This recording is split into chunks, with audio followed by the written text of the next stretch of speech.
Welcome to DLSN, a podcast brought to you by McGuire Woods. DLSN promotes the advancement of women in private equity and finance through conversations with women in the private equity and finance space. These conversations provide both insights and practical takeaways to inform your deal work and enhance the culture of your organization. If you're ready to drive the industry toward a more inclusive and diverse environment, then it's time to come to the table. Welcome back to another episode of DLSN. I'm Ann Dorsett, counsel with McGuire Woods, and here with me today is Raudline Etienne, founder and CEO of Daraja Capital. Before we get to our questions, Raudline, please provide a brief bio. Thank you, Ann. Thank you for having me. From a highlight perspective, I'll say a couple of things. If I have to boil myself down to three things, I typically say these: Brooklyn, MIT, Tuigo. Those are three influential, seminal, significant aspects of my life that are responsible for a lot of my journey. I'm a New Yorker. I'm an immigrant. I'm from Haiti. I came here when I was 4, but I was raised in Brooklyn, which is quite formative because I think the New Yorker in me is so direct. That is one of those aspects of my personality that is hard to differentiate. MIT as an educational experience was the start of a trajectory that led me to where I am today, and a story for another time.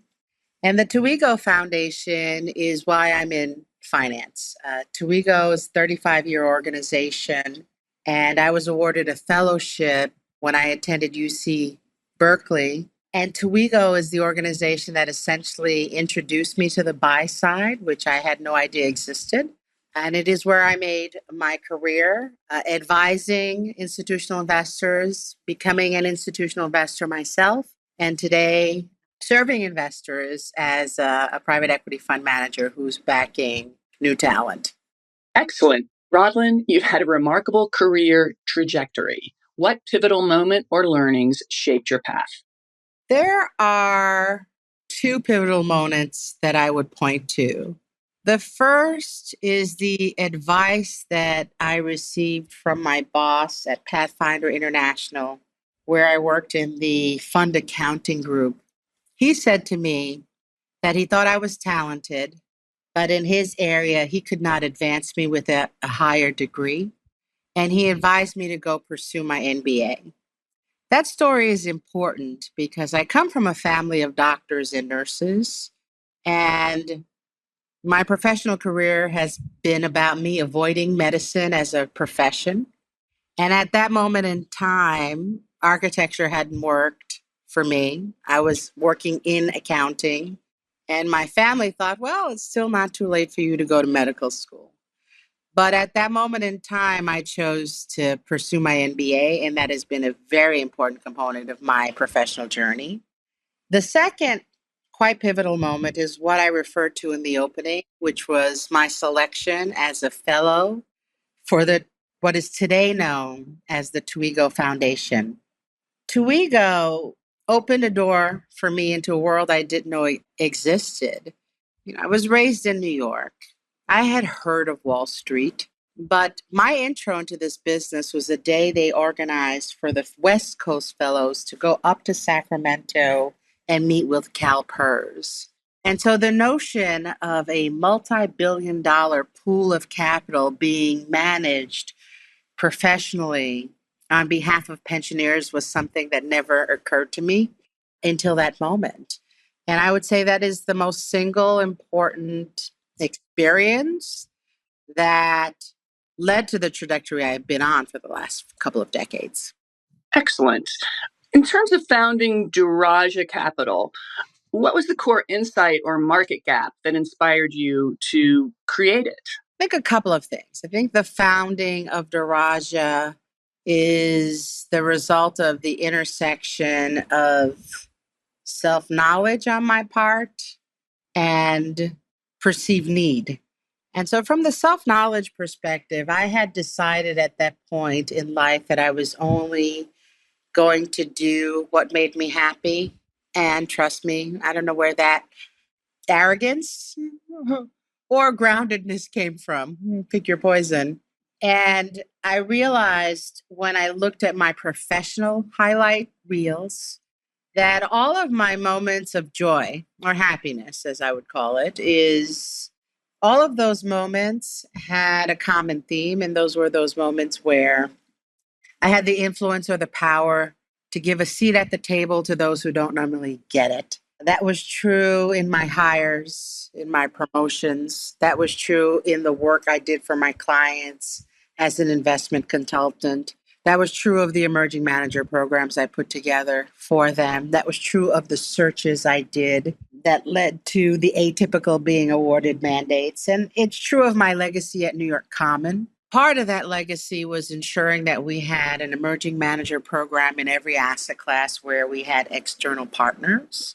And that is something we were able to achieve before I departed. I realized that the ability to give opportunity was something that was motivating for me. And so I looked at the landscape of the industry and what was happening and realized that although we had made progress, and in fact, the fact that I exist on some way is representative of the fact that we've made progress. But the flip side of it is the progress wasn't enough. And when I looked at that number that burns in my head today, that was published by the Knight Foundation about the percentage of assets that minority and women-owned firms manage in aggregate was less than 2% of a multi-trillion-dollar industry. I found it to be offensive. And I realized that there was so much talent out there that wasn't getting the opportunity. And the fact that I was willing to be first was something that would help move the ball forward. It's my view. Every legendary investor had someone who took risk on them before they were a proven entity. And I realized that that is something that doesn't happen sufficiently for minorities and women. And so I set about figuring out how I could do something about that. And that is what ultimately was the grounding for the creation of Daraja. Thanks. Please describe the value Daraja provides beyond capital, specifically in advisory, governance, and pipeline development. We are the trusted advisor, right? I have seen the play thousands of times before, to use a theater metaphor at this moment. And I have seen what happens with new firms. Now, this is not just about diversity. This is just about new. And there are just a couple of traps, a couple of patterns that are easily recognized by people who have vetted products across all asset classes that allow us to sort of provide insight. Most new firms don't have a real clear understanding of what it means to raise institutional capital. Most new firms, unless they've seen the array of products out there, think they have something unique when they really don't. And there's just a lot of blind spots that experience and wisdom can help new firms navigate. And so we view our role as the trusted partner, right? In the new firm, it is having someone who's aligned, but who's not necessarily in the business day to day, help you navigate and understand the context in which you're operating, and ultimately understanding two of the most important customers you have to deal with, which are the consultants and the allocators, of which I've been both. So, in light of this holistic approach that you have, how do you define success for Daraja's portfolio companies beyond the traditional financial return aspect? I think there's a couple of things. Actually, people ask me, first of all, I think this is a strategy for investment return. I think you make money where everybody isn't, right, in general. And the metric I do use is net worth, right? So part of my agenda here is creating wealth through this industry. I don't think trickle-down economics from the top to the bottom of the pyramid actually works. I do think you have a chance for the middle of the pyramid to actually have an impact on the bottom. And it's my view that having capital and wealth, or I should say more capital and more wealth in the hands of women and minorities is something that is actually beneficial and a worthy goal. And so that's the KPI, net worth T plus 5, T plus 10. I mean, that besides investment return for my LPs are the measure of success. I think on other aspects, I'm dealing with people who I have a natural affinity for. And I think that my tendency is to be attracted to people who are a little unusual in their thinking, creative in their thinking, which I think this industry doesn't have enough, but also have an ethos that understands that they are part of a greater whole and that we're all trying to collectively advance and give opportunity to those who don't normally get it. And so I look for that and also think that that is a measure of success. Thank you, Raudline. That was really insightful. So tell us, what common strengths and challenges do first-time diverse fund managers bring to the table? I think the strengths of emerging managers are that you have the highest probability of finding unconventional thinking.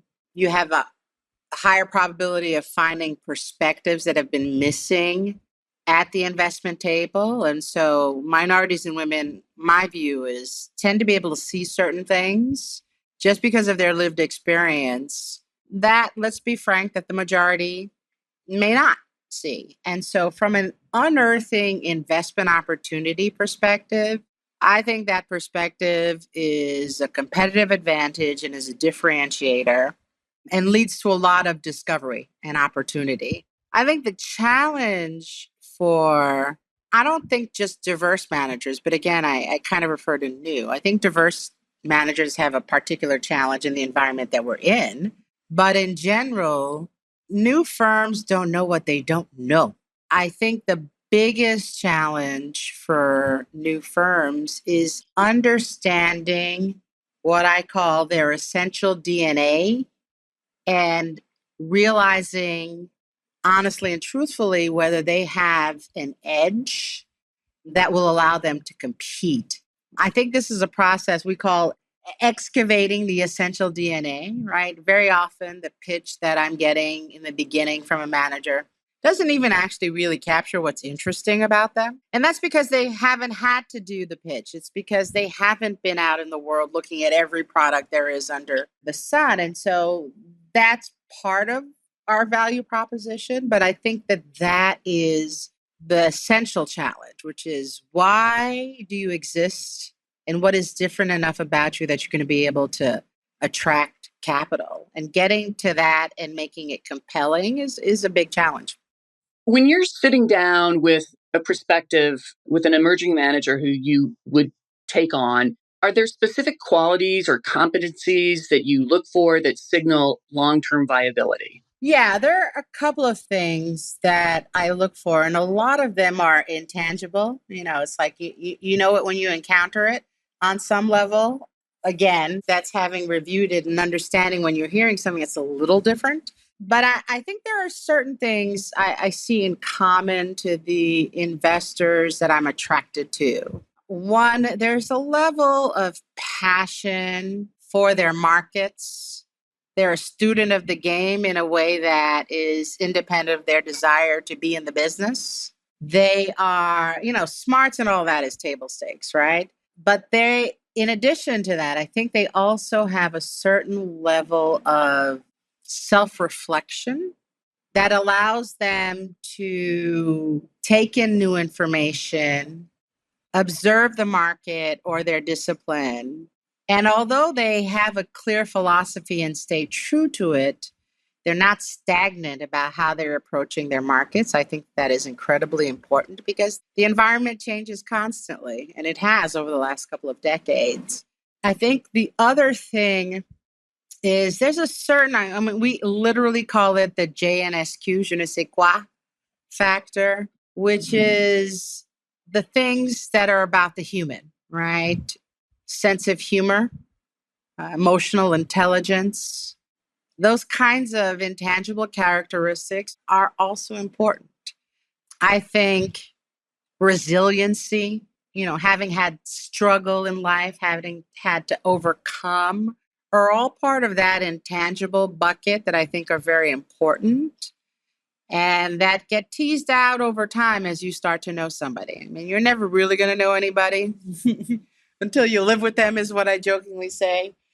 As I think it's the same when you're hiring. You don't really know who you're hiring until you're actually in the trenches working together. It's the same thing here. Right. But I'm willing to take a risk on those qualities because I think over time, those are the most important. We've talked a bit about the systemic barriers. If there are any others that you want to talk about, please do. But more importantly, how can capital allocations meaningfully address or dismantle those systemic barriers? Yeah, I think our industry is an industry of people who are first to be second. I didn't coin that phrase, but I've been using it for the last decade. I think the LP community needs to free their mind, for lack of a better metaphor. I don't know why that song is ringing in my head. Talent is evenly distributed. If that is true, so should your portfolios be evenly distributed. And what I observe is the tendency towards the mega funds, the oligarchy, the brand is becoming worse and worse. I mean, the lesson of the GFC is the big boys lost as much, if not more, than the smaller emerging firms, and yet they survive, right? And I think that consolidation with mega firms, it's hard for me to believe that there's real investment return there. I think the larger you get, with all due respect to the conglomerates, there's something else. And not paying attention to the smaller end of the market where the opportunity is, I think it's a shame. Now, there are structural barriers, people are resource constrained. There are challenges on the part of the institutional investor as well. But there are partners available to you to help you do this. And I think it's good work. I think it's investment return. And at the end of the day, if this industry is not regenerating, it's not going to be an industry. Yep. In your role as CIO of the New York State Common Retirement Fund, what are your top lessons that you've learned about allocating to innovation and sustainability? That's an interesting question. It was interesting. At New York Common, I became CIO in 2008 in March. We lived through the GFC, which was unbelievable in retrospect. One of the things that I realized is we're a pension fund with a long-term horizon. And as capital holders for the long term, there were opportunities for us that did not necessarily fit the bucket. And so culturally, I wanted to give a different ethos to the fund. I wanted people to look at his investment opportunity not as buckets, but as investment opportunity. And so we started to do what I called a series of challenge portfolios, because this was my way of getting my team to think a little out of their own comfort zones. And so we started doing capital allocations that said, I literally did this on a couple of occasions, but let's call it for opportunistic and innovation. I said, I have $500 million available for investment opportunities that don't neatly fit into any asset category. Bring me things that you think are going to make money independent of how we classify it. And it was an interesting experiment that I did several times. And eventually we created an opportunistic portfolio as a strategic asset class to allow for those things that don't neatly fit. And part of that is to get people to look outside of just their silo and be broader in their thinking. Innovation, I think, comes from doing new things. And so if you're not doing new things, if you're not pursuing new investment opportunities, if you're not researching ways to include innovation systematically in your portfolio, you're going to be left behind. And I think that's one of the strategic asset classes today. And so for me, the big lesson is that you could do it, but you needed to help transform culture to get people thinking in a different way to be successful at it.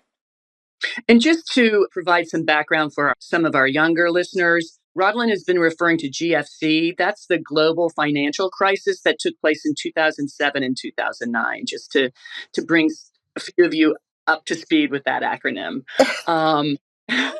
Thank you. You share? Yeah, no, I'm of the age too, so I understood what I date myself.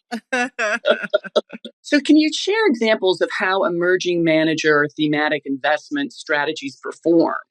I mean, both in terms of process and outcome. Well, at New York, and most of the places where I've either had some influence or control, we created dedicated programs. I mean, we were creating dedicated programs in the late 90s when I was starting my career. And so there's always been a deliberate intent to create these kinds of programs for them to be successful. There's always, for me, what works is depending on the resources available. What works is having people who are dedicated to that space, right? Because from a numbers perspective, there's a lot of firms vying for attention. So having a team, an individual, whatever you can support, focused on connecting with that opportunity set, I think is important. And again, although in our industry there's a negative knee-jerk reaction to the idea of fund of funds, the reality is that they provide a service. And so, yes, during the dreaded GFC, some in the hedge fund space failed, and therefore the whole subsector has suffered as a result.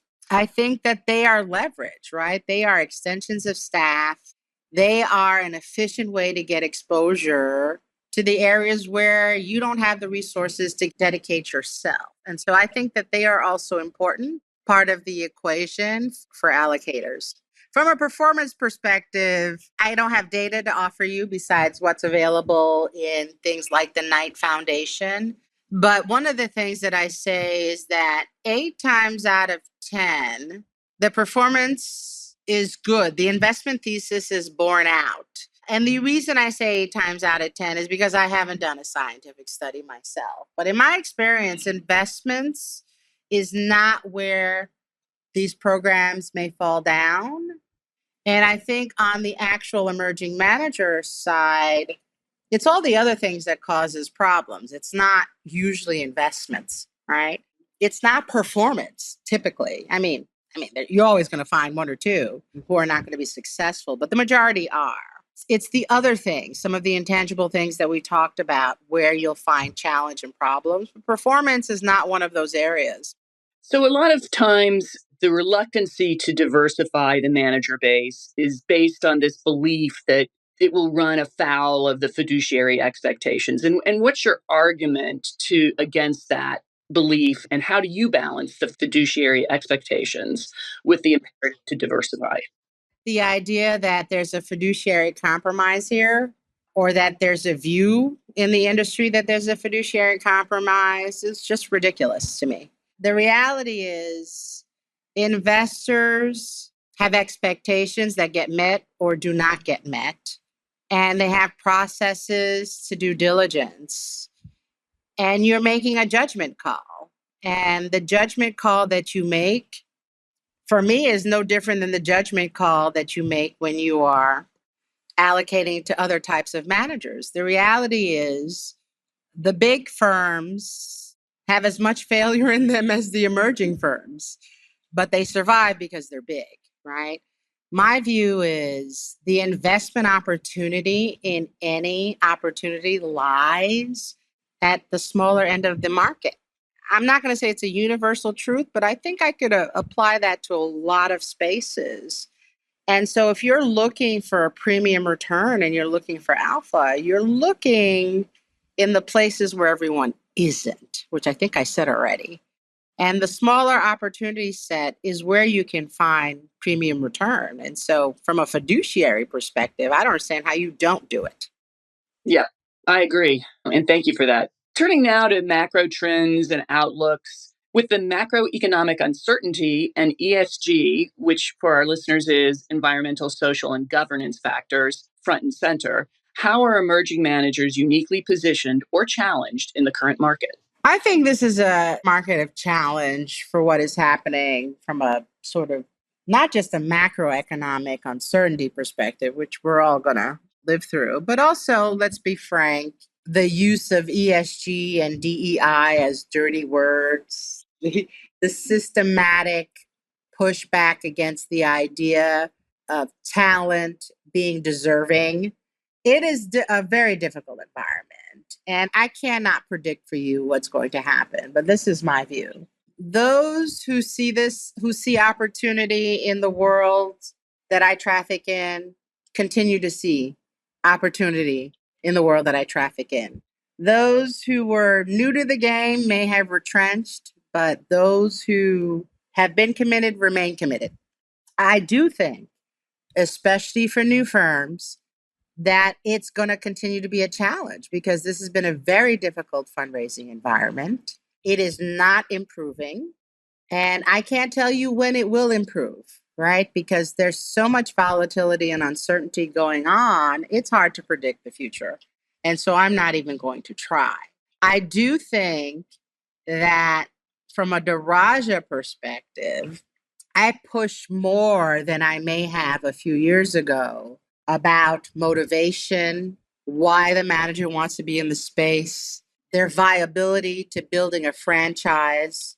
I think those things are things we have to consider a lot more seriously than we used to, because I don't see it getting any easier in the next couple of years. Yeah, very, very true. So what trends are you watching for now in private equity, especially around climate, innovation, and inclusion? I don't know if I'm looking for trends as I'm looking for opportunities that I think are going to be durable. And the reality is, early stage tech, given what I'm doing, is something that is very easy to get exposure to. And so I'm very intentionally looking for opportunities that I would call, I joke, we call it internally bricks and mortar, but I don't mean that from a real estate perspective, but I mean that from a tangible activity and or service perspective. That technology can be useful, but technology is not the main driver of return. And so we're very deliberately looking at opportunities in business services, in real assets, frankly, even in manufacturing or precision manufacturing, to name somebody who's in my pipeline. Those kinds of things are more interesting to me today than they may have been 3 years ago, because I feel the need to sort of round out and balance the opportunities that I'm seeing. I think the idea of what innovation means, it's hard again to predict. I think we're such at a moment of change around Gen AI and its adoption and its meaning that I'm not even trying to be in the forecasting business, but I'm trying to stay a little bit closer to the ground in terms of what kind of investments we're making incrementally in the portfolio. Mentorship is one of the kind of guiding visions of this podcast, to assist in some way of providing women with some tips and mentorship, because we've all needed it to get through this landscape. So for you, what role does mentorship and sponsorship play in advancing diverse talent, and what initiatives do you think are the most important and impactful? It's so interesting. So, I mean, I clearly, I can't have the career that I've had without having great mentors along the way, both formally and informally, to be frank. And it's interesting. Part of our approach at Daraja, and we're trying to maintain this for as long as we can, is that I am providing perspective and mentorship to every young person I'm meeting and giving them feedback in the first conversation I have with them. And we jokingly call it "you get 3 for free," right? Because part of my process is sort of listening, trying to see what kind of nugget there may be in there, giving feedback, and then seeing what they do with the feedback, right? The second time I meet them. That is embedded in my process. I'm offering advice whether people are seeking it or not. It's one of the things that I'm obnoxious about. I'm opinionated and you're going to hear it whether you want it or not. But it's also my offering, right? Because I may not end up investing with you, but I hope I've shared some of my perspective and wisdom with you so that your journey is a little bit better, even if it's not with me. And I think that that's important. I mean, there are GPs right now that I'm talking to, that I'm coaching, not that I'm investing in with them immediately, but particularly the women.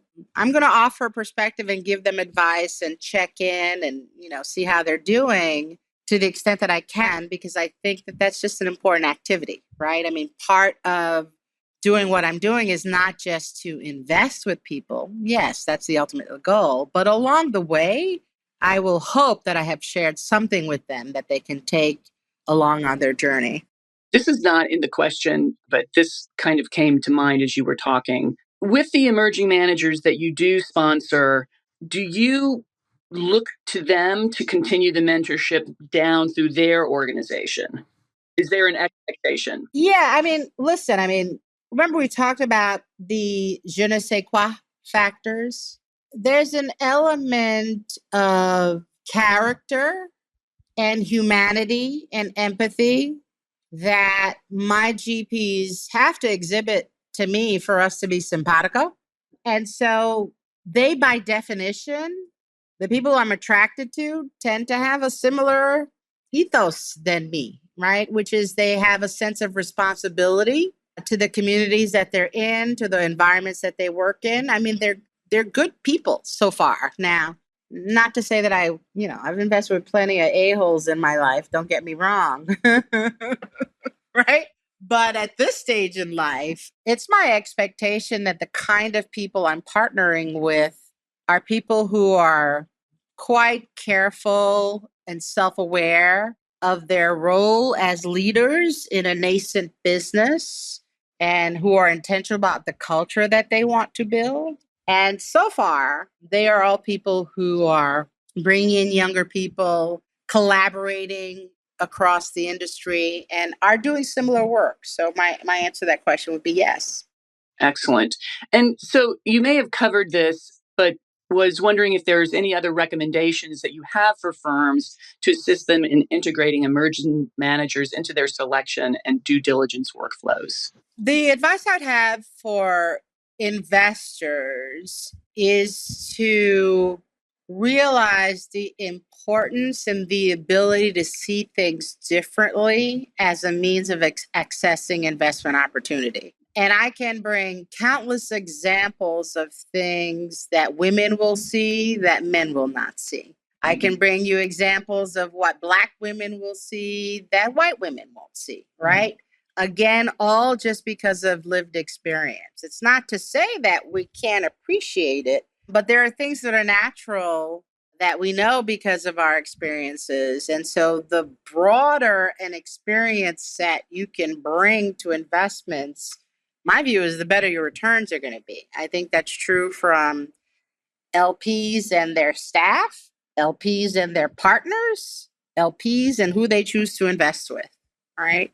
So as we come to the conclusion of this podcast, I want to ask you a couple of questions, seeking your advice and talking about your own legacy. So you were the first African-American woman CIO of the New York State Common Retirement Fund. Yeah, how have you been able to blaze new trails in your career? I think that's a great question and a difficult question. So I'm going to try to parse together an answer that may make sense. I think the first thing is the grounding of my family. And by that, I think it's important because that grounding essentially was kitchen table counter programming for what the educational system may put on you in this country, which is for a Black woman on some level limiting and sometimes low expectations. And so the kitchen table in Brooklyn, where I came to report my daily activities, was also a place where my parents were able to instill that anything is possible and don't listen to whoever guidance counselor is telling you not to bother, right? Because those systematic oppressive realities that we don't talk about are there in this country, and we got to be real about it. And so my family table was a counter programming to that meant that I didn't see any limits to what I could or couldn't do. That'd be A. B, I think I've said this before in different formats. I think the journey of self-knowledge is the most important one. And I've always had an intuitive, innate sense of what is not right for me. Now, I'm not always clear on what is right for me, but I always know what I don't want, especially professionally. That's been very clear. And so I've tried things and said, this is not it. Let's try something else. So I guess the second point is I've always been willing to pivot as needed. And I think the third aspect of this. I remember someone said to me that they actually viewed my pivoting as risk taking. And I have a different view of it. I think I was doing decision trees before I knew what a decision tree was. And so, what people would view as risk taking for me was, oh, I've calculated the worst case scenario and I'm okay with it. Right. So, by the time I'm doing a pivot or making a leap or doing something different, I'm comfortable with what I thought would be the worst case and decided it was worth it to take the chance. And I think taking those chances are the critical things to blazing new trails, as you would call it. There's all of that, be prepared, work hard, do all that. Yeah. I mean, those are table stakes, right? You don't get opportunity if you're not working to get it, right? Now, I've always been able to recognize moments of opportunity that may not be linear. And that may be a superpower, but I think the 3 points I just made are the key. Yeah, I think it's interesting and to point out to people, particularly because the table was really important to me as well. So if you have children, what you say to them, how you push them or promote them around the table is important as a necessary foundation. I think you're right. I mean, I don't have children of my own, but I do think the idea of the table maybe getting lost in something everybody should bring back, right? Which is have a moment as a family, no gadgets. You're talking to each other about each other's day. I think that's an important thing. It's an important thing in Haitian culture. We ate together, right? Almost every night, and everybody talked about their day. And I think that was a very formative thing as a child and as an adolescent growing up to be a teenager. I think that's an important thing, right? Especially for women and especially for people of color. Exactly, because for better or for worse, the first mentors you have are your parents and your siblings. Is there anything else in what you've just talked about in terms of guidance that you would give to young professionals, particularly women and people of color who are aiming to break into private equity or to start funds? The advice I would give to young people is if it's private equity, it's an apprenticeship business, start volunteering as early as you can. If you have an interest in a space, you're never too young to try to start to learn and to develop relationships. I think the thing that I have never been transactional, that's a good thing and that's a bad thing, right? I don't advise anyone to be transactional, but I would say, and I actually have been coaching one of my young cousins who's in undergraduate business school about that, which is I gave him the advice to say, look at your professors as long-term relationships, right? Which I did not do. So I'm guilty of not doing this. But the idea that early in your even educational journey, you're establishing relationships with people who could be mentors, but who also could be mentors outside of school and in your future, I think is important.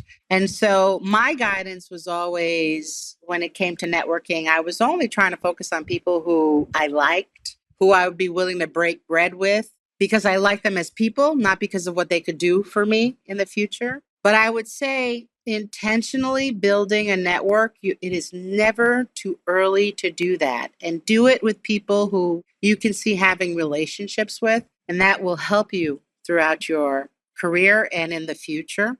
I think the second piece of advice I would give to women in particular is to be bold and to take chances, right? To the extent that you can.